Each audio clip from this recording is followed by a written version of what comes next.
This 2014 aerial photo shows what looks like an unusually large and deep puddle of vibrant blue meltwater sitting on top of an unnamed Alaskan glacier. Similar melt ponds are becoming more common across the Arctic due to climate change and are further accelerating the rate at which the region is losing its ice. The striking melt pond, which is littered with hundreds of tiny icebergs, is around 2,300 feet (700 meters) across at its widest point. The pool's vibrant blue color makes it seem like it is exceptionally deep. However, this is likely just an illusion caused by the ice below. On average, Arctic sea ice melt ponds are only around 9 inches (22 centimeters) deep, according to a 2022 study. However, it is unclear exactly how deep this puddle is. Zoomed-out versions of the photo show that the melt pond was surrounded by nothing but snow for miles. Normally, melt ponds are grouped close together in clusters. It is unclear what caused this pond to grow so large in isolation. The icy lagoon was spotted by the Multiple Altimeter Beam Experimental LiDAR (MABLE) instrument onboard NASA's ER-2 airplane, a special research plane that can fly more than twice as high as commercial jets.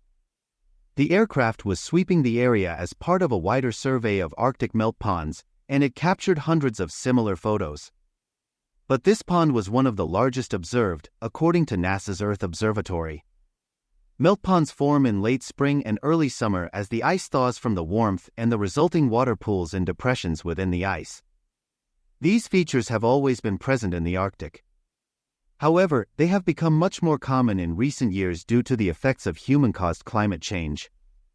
The increased appearance of melt ponds is concerning for researchers because the dark blue puddles absorb much more sunlight than snow and ice do. This causes the ponds to warm up and melt more of the ice around them, especially when they appear on fragile sea ice.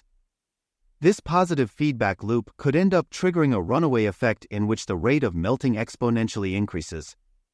As a result, the number of melt ponds that appear each summer is a good predictor of a year's Arctic's minimum sea ice extent, or the point at which the surface area of the region's sea ice is lowest, Mungabay recently reported.